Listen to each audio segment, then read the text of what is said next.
오늘 말씀의 제목은 처음 그 사랑처럼 사랑합니까? 입니다.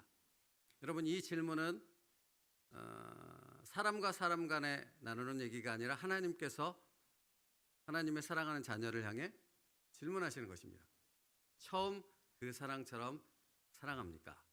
오늘 말씀에 여호와께서 이와 같이 말씀하시기를 내가 너를 위하여 내 청년 때의 인애와 내 신혼 때의 사랑을 기억하노니 라고 말씀하시죠. 성경은 종종 하나님과 성도의 관계를 결혼한 부부의 관계를 통해 설명합니다. 오늘 본문에서 하나님께서는 내 청년의 때의 인애라는 표현과 내 신혼 때의 사랑이라는 표현을 통해서 이 부부의 관계의 언약이라는 부분을 강조하고 있음을 볼 수 있습니다. 이스라엘 백성이 애굽에서 나와 가나안 땅을 향해 갈 때 그 시기를 청년의 때, 신혼의 뜨거운 그때, 사랑할 그때라는 표현을 통해서 묘사하고 있는 것이죠.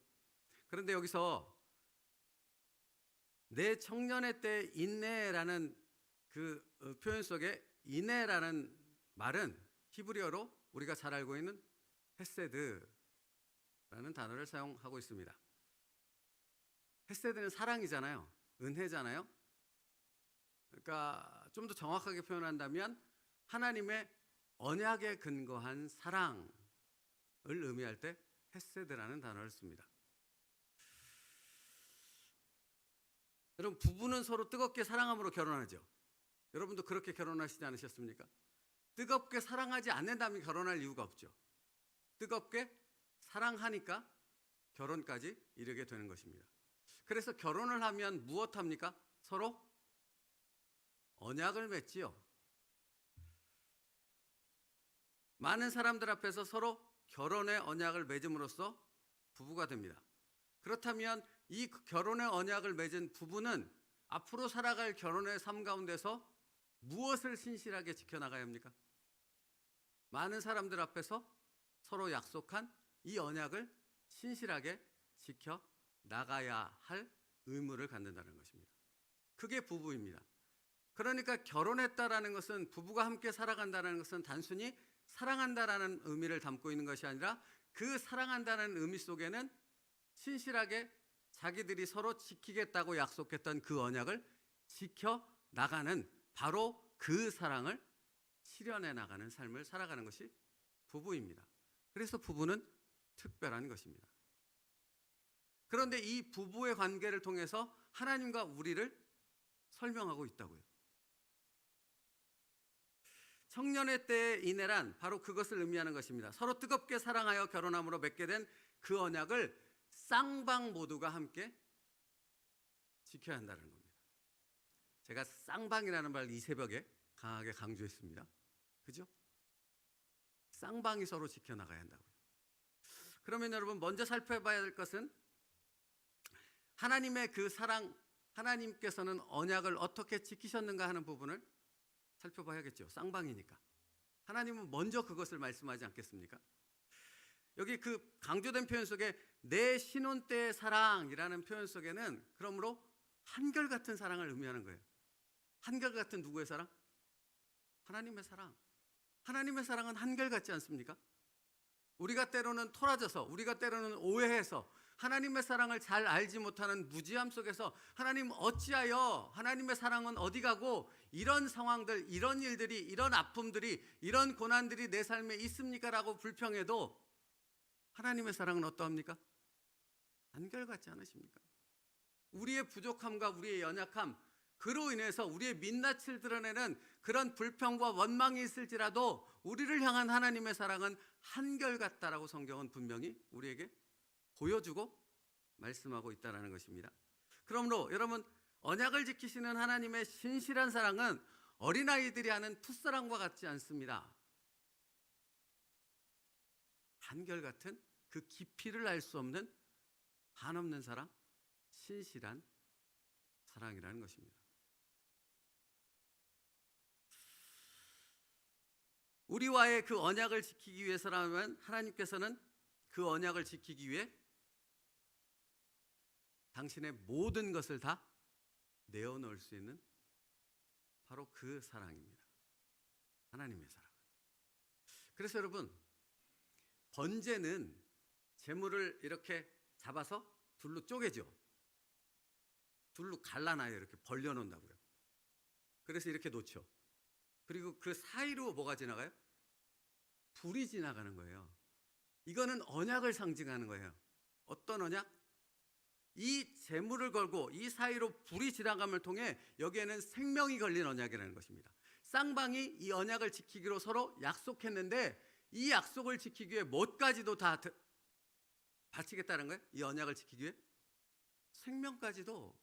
그러니까 하나님께서도 하나님의 생명을 걸었다라는 말이고, 이 언약을 하나님과 맺었다라는 것은 우리도 이 언약을 지키기 위해서 무엇을 걸었다라는 것입니까?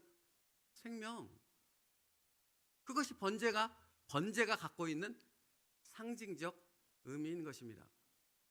하나님은 하나님의 생명을 거셨다고요. 하나님께서 아브라함이 드린 제물 사이를 불로 지나가셨다는 것은 반드시 그 언약을 지키겠다는 확증을 그에게 보여주신 것인데, 히브리서 6장 13절 말씀이에요. 히브리서 6장 13절 14절에 하나님이 아브라함에게 약속하실 때에 가리켜 맹세하실 자가 자기보다 더 큰 이가 없으므로 자기를 가리켜 맹세하여 이르시되 내가 반드시 너에게 복주고 복주며 너를 번성하게 하고 번성하게 하리라 하셨더니. 예요? 여러분, 하나님은 아브라함과의 약속을 지키셨죠. 그런데 여기 지금 히브리서 말씀처럼 하나님께서 그 약속을 맹세하실 때 누구 이름을 걸고 맹세하셨다 그럽니까? 자기보다 더 큰 이가 없으므로 자기 스스로의 이름을 걸고 이 맹세는, 이 언약은 반드시 지킬 것이야 하는 것을 약속하셨고 그 약속을 지키셨지요. 그리고 그 약속을 지키셨음에 있어서 단순히 번성하고 부자가 되고 잘 되고 형통케 되어지는 그 약속을 지킴에 목적이 있지 않았죠. 그 약속을 이루시기 위해서 백세의 언약의 아들 누구를 주셨습니까? 이삭을 주셨다는 겁니다. 당신의 이름을 걸고 하신 그 약속을 하나님은 신실히 아브라함에게 지키셨다라는 거죠. 그게 하나님이에요. 그 사랑의 헤세드의 그 언약을 하나님께서는 그 사랑으로 지키셨다라는 거예요. 근데 더 놀라운 것이 있습니다. 이제부터가 중요합니다. 하나님은 놀랍도록 그 신실함으로 그 언약을 지키셨는데, 지키신 후에 아브라함에게 요구하셨다라는 겁니다. 무엇을? 히브리서 6장 15절에 그가 이같이 오래 참아 약속을 받았느니라 라는 말씀이 있어요. 약속을 받았어요. 그 약속이 뭐라고요? 독자 아들 이삭을 하나님의 약속대로 받았어요. 근데 중요한 것은 거기서 끝나지 않아요. 성경은 하나님께서 아브라함에게 요구를 하신다는 겁니다. 뭘 요구하셨어요?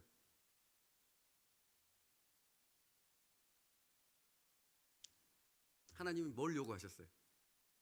그 언약의 아들로 준 독자 아들 이삭을 뭐 하라고?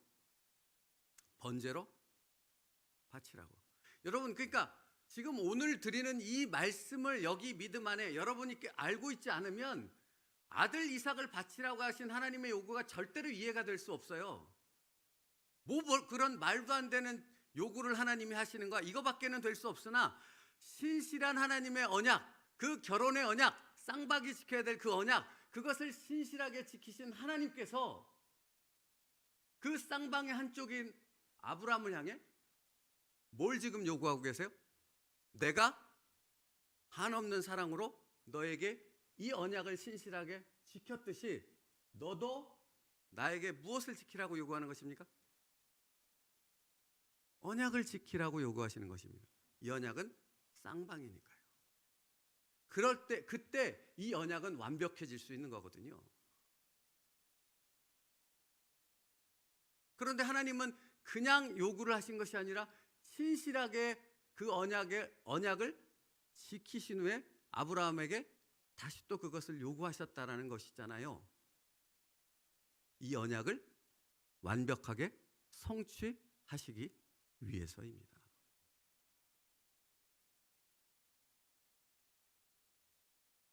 그러므로 여러분, 헤세드는 아까 뭐라 그랬어요? 하나님의 신실하신 사랑에 근거한 언약을 얘기한다 말씀드렸어요. 그죠? 하나님은 저와 여러분에게 신실하게 언약을 지키신 줄 믿습니다. 그렇죠? 그래서 여기 우리 예배의 자리에 있는 거죠. 그런데 여러분, 거기서 여러분이 멈추면 반쪽짜리 언약밖에 되지 않습니다. 완벽한 하나님과의 언약이 이루어지려면 하나님이 우리에게 무엇을 요구하시겠습니까?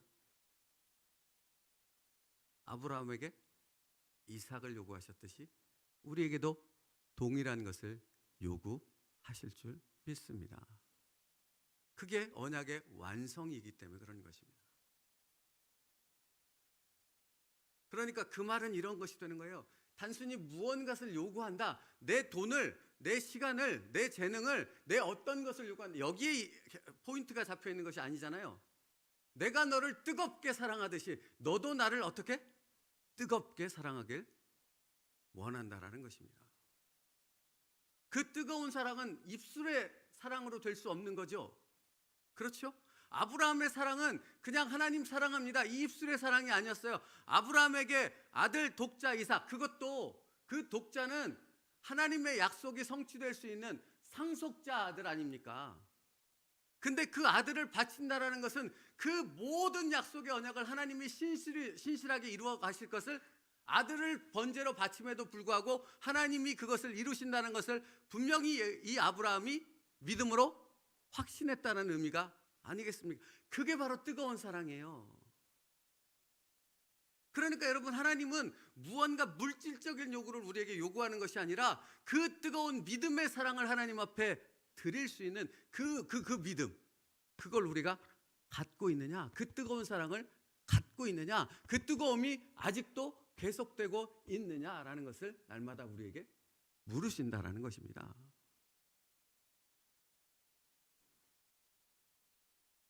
그래서 첫사랑이 중요하다고 말하는 것이고, 오늘 제목에 처음 그 사랑처럼 사랑합니까? 라고 질문하고 있는 겁니다. 챔버스 목사. 하나님의 그 뜨거운 사랑이 우리에게 여전히, 하나님의 한없는 사랑이 우리에게 여전히 주어지고 있다라는 것입니다. 그렇다면 나는 하나님의 그 뜨거운 사랑을 여전히 받고 있음에도 불구하고 하나님과 그 언약을 지키기 위해서 나도 그 뜨거운 사랑으로 하나님 앞에 화답하고 있느냐라는 것입니다. 여러분, 하나님께서 그 생명을 걸고 우리에게 사랑을 베푸셨다라는 것은 우리가 예수 그리스도의 십자가를 통해서 확인했고 지금도 이 안에서 확인되어지고 있는 것 아닙니까? 예수 그리스도의 십자가는 하나님의 뜨거운 사랑이라는 것을 우리는 분명히 알고 있지 않습니까? 그죠? 하나님은 그 사랑을 우리에게 주시면서 우리에게 아브라함에게 요구하셨던 것처럼 동일하게 우리에게 그 뜨거운 첫사랑을 가지고 나에게 나오라 라고 말씀하고 있다라는 것이에요. 그래서 여러분, 챔버스 목사님의 질문이 매우 중요합니다. 이렇게 말해요. 예전처럼 여전히 하나님께 적극적으로 친절합니까? 아니면 하나님께서 나에게 친절하시기만을 기대하고 있습니까? 여러분의 기도는 끊임없이 주십시오에만 머물고 있습니까? 아니면 하나님, 내가 여기 있사오니 나를 보내소서, 거기가 어디일지라도 하나님이 요구하시는 것이 무엇일지라도 내가 그것에 기쁨으로 순종하는 뜨거운 그 사랑을 가진 자가 되게 해 주시옵소서. 여러분의 기도가, 여러분의 순종의 삶이 정말 그러느냐를 살펴보라는 것입니다. 여러분, 우리는 종종 이래요. 사실 여러분은 어떠신지 몰라도 저는 종종 그렇더라고요. 내가 기분이 좋을 때는 하나님 앞에 하나님 뭐든지 드리겠습니다. 이러다가도 어느 순간 하나님께서 내게 무언가를 요구하실 그때 이것이 내 것이라고 생각이 드는 순간 이게 그렇게 되지 않는 거예요. 그게 돈일 수도 있습니다. 시간일 수도 있습니다. 아니면 내 감정일 수도 있습니다. 아니면 내 어떤 것, 내가 지극히 약점으로 여기는 그 어떤 것일 수도 있습니다. 근데 거기에 가장 큰 근본적인 주된 요인은 뭔지 아십니까? 내 것이라고 생각하면 하나님 앞에 뜨겁게 반응할 수가 없어요. 내 것이라고 생각하면 근데 사실 여러분, 내 것이라고 주장하는, 내 것이라고 생각하는 그 모든 것은 누가 주셨다고 우리가 늘 고백합니까? 원래 누구의 것이라고 우리는 늘 고백합니까? 그러면 여러분, 아들 이삭을 내 것이라고 아브라함이 생각했다면 드릴 수 있었겠습니까?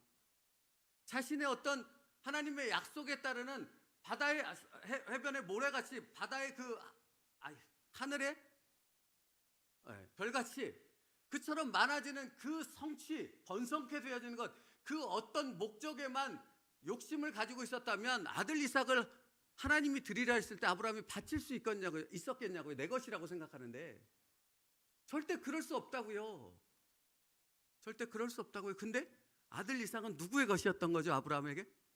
하나님의 것. 신실하게 약속을 지켜서 내게 주신 그 아들은 하나님의 것이었기 때문에 아브라함은 주저없이 사라에게도 의논하지 않고 그 아들 이삭을 번제로 바치기 위해 모리아산에 올라갈 수 있는 순종의 걸음을 내디딜 수 있었다라는 겁니다. 우리의 뜨거운 사랑은 어디서부터 나올 수 있습니까? 내 모든 것이, 내 생명까지도 다 하나님의 것이라는 고백이 있을 때 그 뜨거운 사랑은 언제나 변함없이 하나님 앞에 고백되어질 수 있는 것입니다. 그리고 여러분 아십니까? 그렇게 하나님의 것을 하나님 앞에 드렸을 때 아브라함이 이삭을 칼로 이렇게 죽이려고, 번제로 드리려고 잡으려고 할 때 하나님이 다급하게 말씀하셨다는 거 아십니까? 아브라함아, 아브라함아, 두 번에 걸쳐서. 그죠? 아브라함의 그 분명한 순종을 하나님만 아셨기에, 그래서 그를 만류하신 후에 하나님께서 대신 드릴 여호와 이레의 하나님 되심을 아브라함에게 나타내 보이셨던 것 아닙니까? 여러분, 여호와 이레의 하나님은, 그러니까 그 뜨거운 사랑을 하나님 앞에 드리는 사람만이 만날 수 있는 하나님이에요. 그냥 누구나 여호와 이레의 하나님을 만날 수 있지 않습니다. 성경은 그렇게 말하지 않아요. 그렇죠? 내가 정말로 하나님 앞에 그 뜨거운 사랑, 신실하신 사랑을 내게 보여주셔서 언약을 지키시는 그 하나님 앞에 내가 동일하게 그 뜨거운 사랑으로 반응하는, 그래서 신실하게 하나님과의 언약을 지키기 위해 몸부림치는 자에게 하나님께서는 내가 바로 여호와 이레의 하나님이라를 보여주시는 신실한 나의 하나님 되어 주실 줄 믿습니다. 이것이 올 한 해 우리가 만나야 될 하나님인 줄 믿습니다.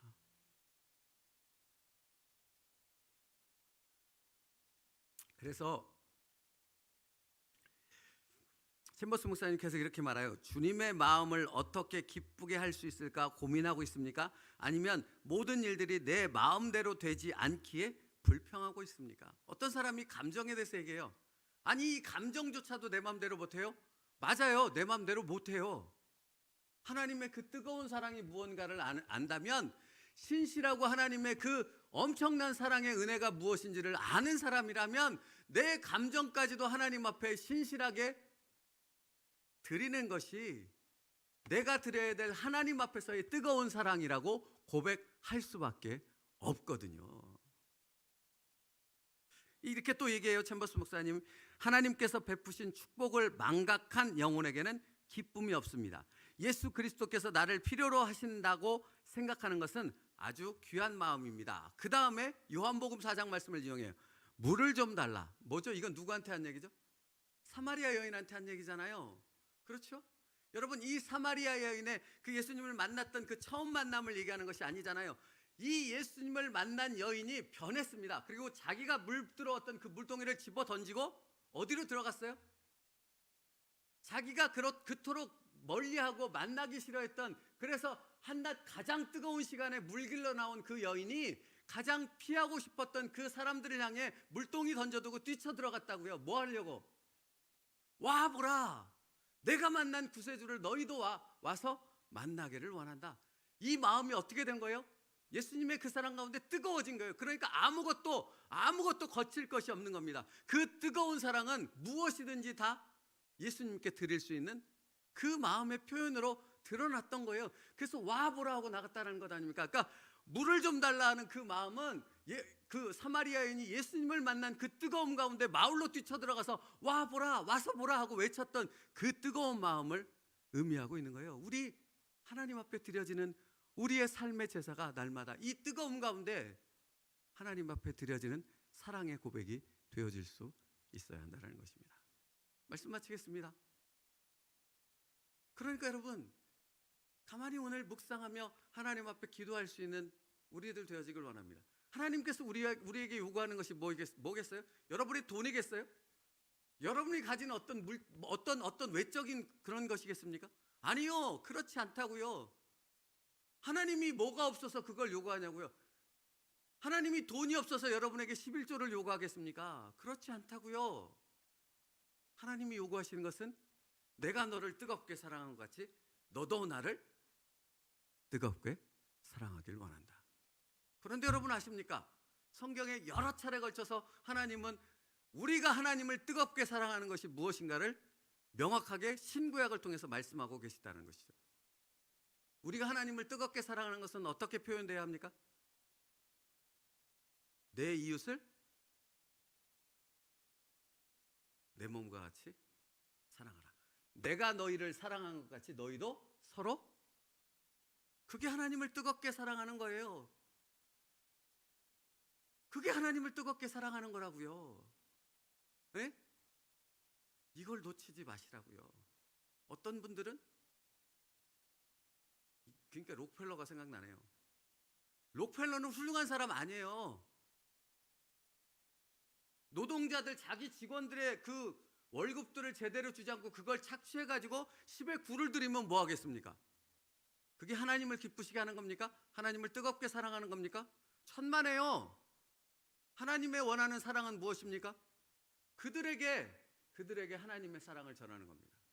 그들이 받을 월급보다도 훨씬 더 많이 하나님의 사랑으로 베풀고 누르고 넘치도록 나누는 것이 하나님의 사랑입니다. 10의 9 안 드려도 돼요. 10의 10 안 드려도 돼요. 하나님은 그걸 받으신다는 겁니다. 사랑하는 성도 여러분, 우리에게 원하시는 것은 그 사랑이라고요. 그 하나님을 안다면 그 사랑을 실현할 수 있는 저와 여러분 될 수 있기를 축복합니다. 그것을 하나님은 거룩한 산제사로 받으실 것이며 여러분의 삶 가운데 여호와 이레의 하나님이심을 반드시 나타내실 줄 믿습니다. 기도하겠습니다. 살아계신 하나님 감사합니다. 하나님의 그 헷세대의 사랑을 우리로 알게 하신 하나님이시여, 이제 그 하나님을 닮아 하나님처럼 신실하게 언약을 지키는, 하나님을 뜨겁게 사랑함으로 하나님 앞에 화답할 수 있는 저희들 되게 하여 주시옵소서. 그 사랑은 내가 너희를 사랑한 것 같이 너희도 서로 사랑하라 인 줄 믿습니다. 그러므로 아버지 하나님, 우리가 사랑해야 될, 하나님의 이름으로 그 뜨거운 사랑을 흘려보내야 될 대상이 누군가를 날마다 살펴볼 수 있게 하시고, 하나님의 그 뜻 앞에 주저함 없이 아브라함처럼 순종하여 나아갈 수 있는 하나님의 마음을 품은 자들 되게 하여 주시옵소서. 예수님의 이름으로 기도 올리옵나이다. 아멘.